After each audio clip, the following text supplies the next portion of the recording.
रमकलिया। जी हाँ, यही तो नाम था उस लड़की का। 16 वर्ष की रमकलिया अपने माँ-बाप की इकलौती संतान थी। उसके माँ-बाप उसका बहुत ही ख़्याल रखते थे और उसकी हर माँग पूरी करते थे। अरे!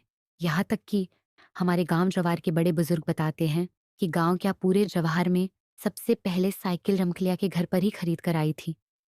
उस साइकिल को देखने के लिए गाँव जवार टूट पड़ा था। रमकलिया उस समय उस साइकिल को लंगड़ी चलाते हुए गढ़ी, खेत खलिहान सब घूम आती थी।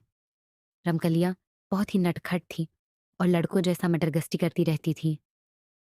वह लड़कों के साथ कबड्डी, चिक्का आदि खेलने में भी आगे रहती थी।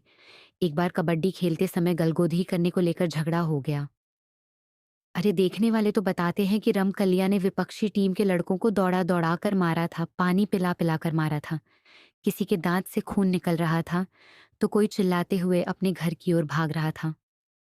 रमकलिया से उसके हमउम्र लड़के पंगा लेना उचित नहीं समझते थे, क्योंकि उसके हमउम्र लड़के उसे उजड्ड और झगड़ालू टाइप की लड़की मानते थे।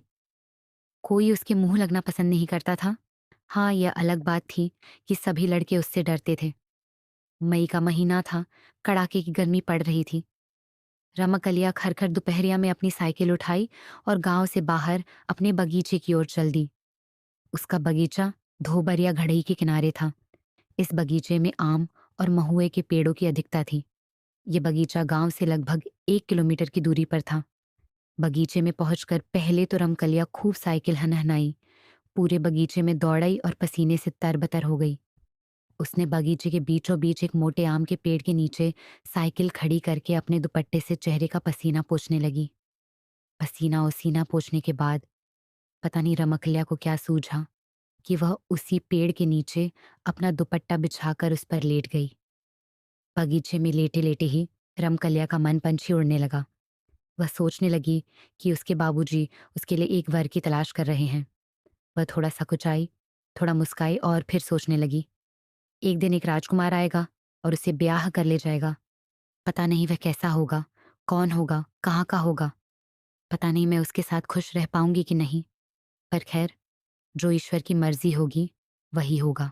बाबूजी उसके लिए जैसा भी लड़का खोजेंगे, वह उसी से शादी करके खुश रहेगी।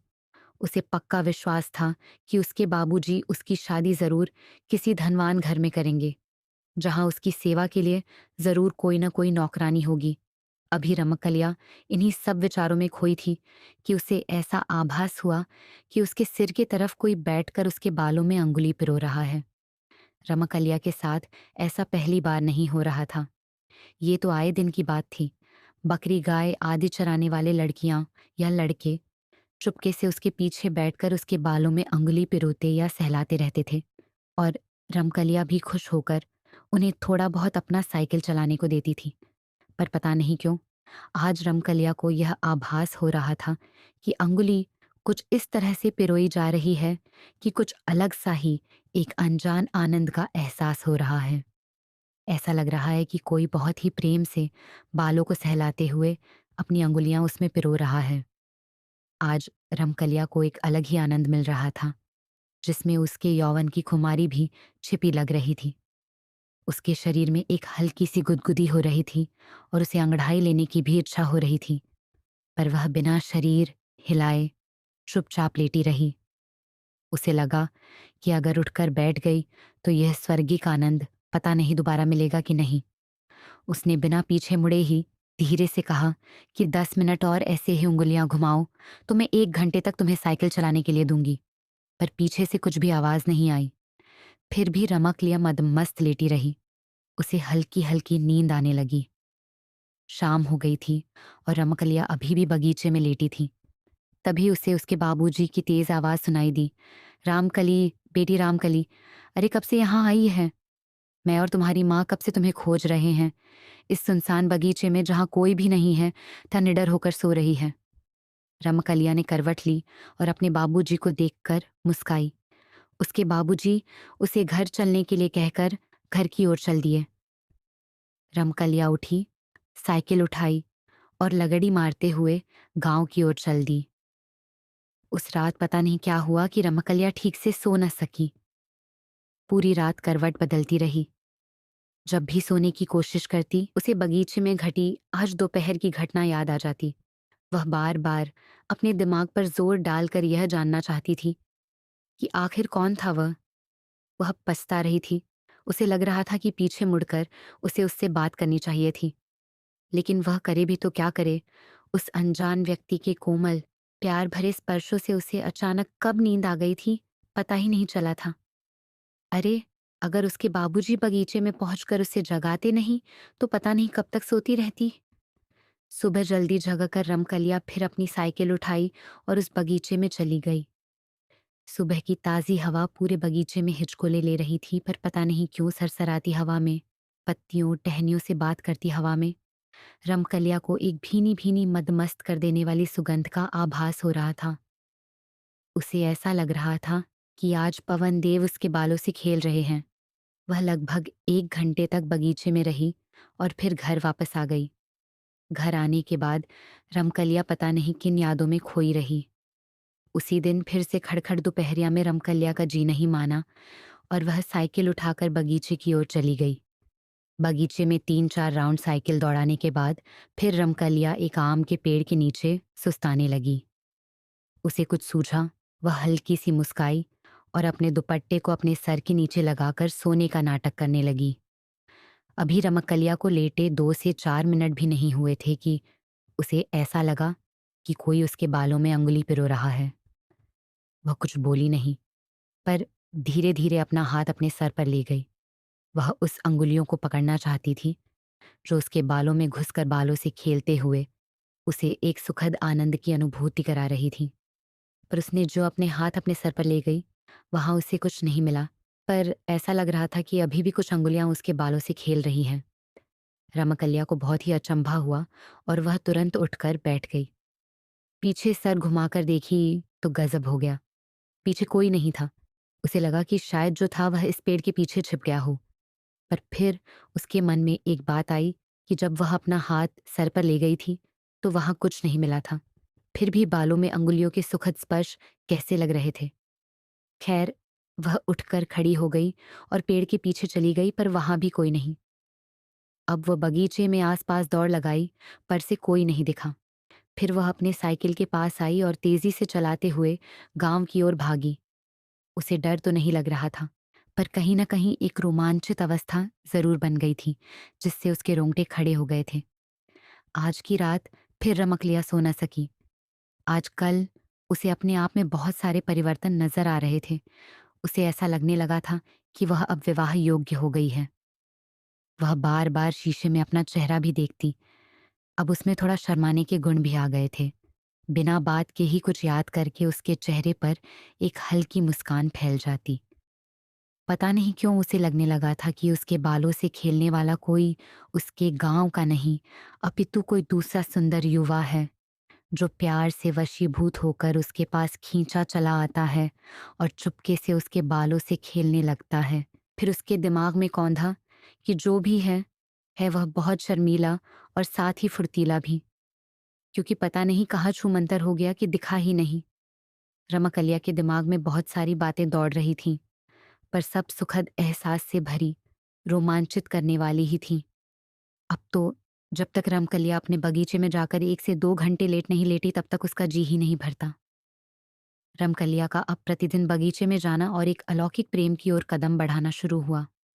एक ऐसा अनजाना, नासमझ प्रेम जो रमकलिया के हृदय में हिचकोले ले रहा था। वह पूरी तरह से अनजान थी इस प्रेम से, फिर भी हो गई थी इस प्रेम की दीवानी। पहली बार प्रेम के इस अनजाने एहसास ने उसके हृदय को गुदगुदाया था, एक स्वर्गिक आनंद को उसके हृदय में उपजाया था। एक दिन सूर्य डूबने को थे। चरवाहे अपनी गाय भैंस, बकरियों को हाँकते हुए गांव की ओर चल दिए थे। अंधेरा छाने लगा था। ऐसे समय में रमकलिया को पता नहीं क्या सूझा कि वह अपनी साइकिल उठाई और बगीचे की ओर चली गई।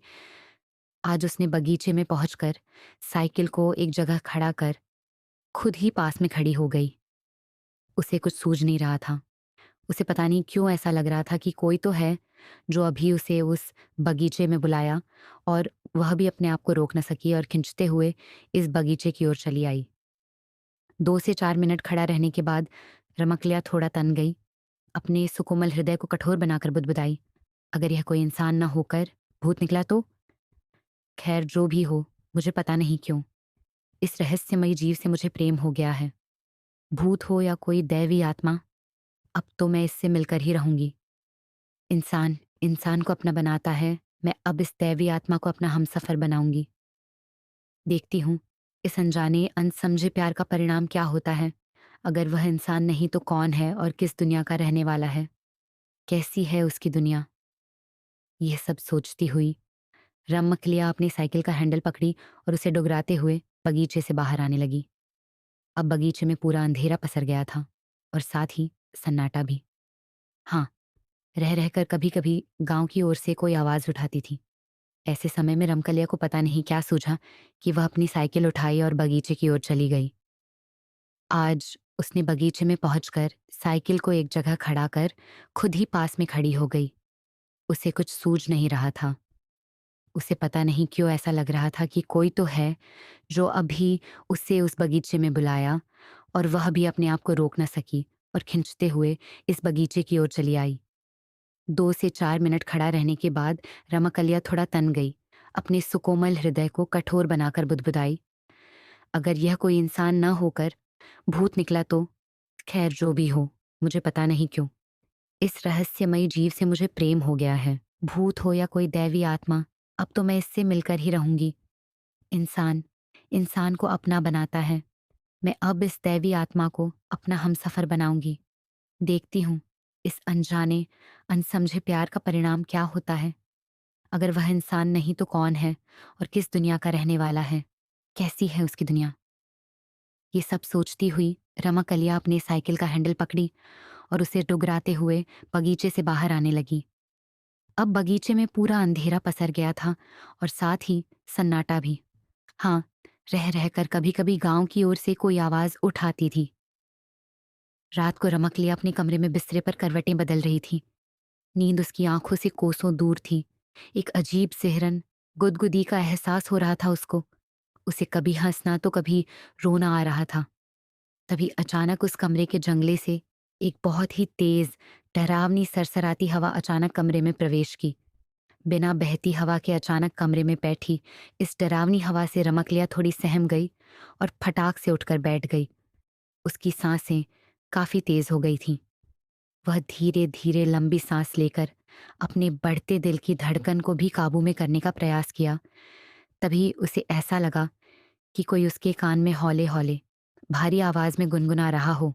बढ़ती दिल की धड़कन कुछ तो कह रही है, मैं तेरा दीवाना, जलता परवाना हूं, तू क्यों नहीं समझ रही है? इसी के साथ उसे लगा कि वह सरसराती हवा उसके बिस्तरे के बगल में हल्के से मूर्त रूप में स्थिर हो गई है, पर कुछ भी स्पष्ट नहीं है। अचानक उसे लगा कि वही बगीचे में वाले सुकोमल हाथ फिर से उसके बालों के साथ खेलने लगे हैं, उसे एक चरम आनंद की अनुभूति करा रहे हैं। वह चाहकर भी कुछ न कह सकी और धीरे धीरे फिर से लेट गई। अरे, ये क्या, उसके लेटते ही ऐसा लगा कि उसके कमरे में रखी एक काठ कुर्सी सरकते हुए उसके सिरहाने की ओर आ रही है। वह करवट बदली और उस काठ कुर्सी की ओर नजर घुमाई। तब तक वह काठ कुर्सी उसके सिरहाने आकर लग गई। फिर बिना कुछ कहे एक मदमस्त, अल्हड़ प्रेमांगना की तरह अंगड़ाई लेते हुए, सांसों को तेजी के साथ छोड़ते हुए वह फिर से चुपचाप बिस्तरे पर लेट गई। उसके लेटते ही वह सुकोमल हाथ फिर से उसके बालों से खेलने लगे। वह एक कल्पित दुनिया की सैर पर निकल गई। यह कल्पित दुनिया अलौकिक थी। इस दुनिया की इकलौती राजकुमारी रमकलिया ही थी, जिसे एक अपने सेवक से प्रेम हो गया था। वह इस कल्पित दुनिया में आनंदित होकर विचरण कर रही थी। अचानक रमकलिया को इस कल्पित दुनिया से बाहर आना पड़ा, क्योंकि इसे लगा कि कोई उसका सिर पकड़कर जोर जोर से हिला रहा है, यानी जगाने की कोशिश कर रहा हो। रमकलिया को लगा कि कहीं यह भी स्वप्न तो नहीं, पर वह तो जगी हुई ही थी। वह उठकर बैठ गई। फिर उस कमरे में शुरू हुई एक ऐसी कहानी जो रमकलिया को उसके पिछले जन्म में लेकर चली गई। रमकलिया बिस्तरे पर सावधान की मुद्रा में बैठी हुई थी। काठ कुर्सी पर मूर्त रूप में, पर पूरी तरह से अस्पष्ट हवा का रूप विराजमान था, और वहां से एक मर्दानी भारी आवाज सुनाई दे रही थी। वह आवाज कह रही थी, रमकलिया, मेरी है, सिर्फ मेरी। मैं पिछले 2-3 जन्मों से तुझे प्रेम करता आ रहा हूँ। मैंने हर जन्म में तुझे अपनाने के लिए कुछ न कुछ गलत कदम उठाया है, पर इस जन्म में मैं तुझे सच्चाई से पाना चाहूँगा। वह आवाज़ आगे बोली, याद है, पिछले जन्म में भी मैं तुझे अथाह प्रेम करता था, पर तब मेरे प्रेम को नहीं समझ सकी और मैं भी बावला पागल तुझे पेड़ से धक्का दे दिया था। यहाँ मैं आप लोगों को रमेशरा की कहानी की याद दिलाना चाहूँगा, जो गाँव की गोरी थी और उसे एक भेड़िहार का लड़का अपना बनाना चाहता था, पर रमेशरा के पिता द्वारा मना करने पर उस भेड़िहार पुत्र ने आत्महत्या कर ली थी और प्रेत हो गया था।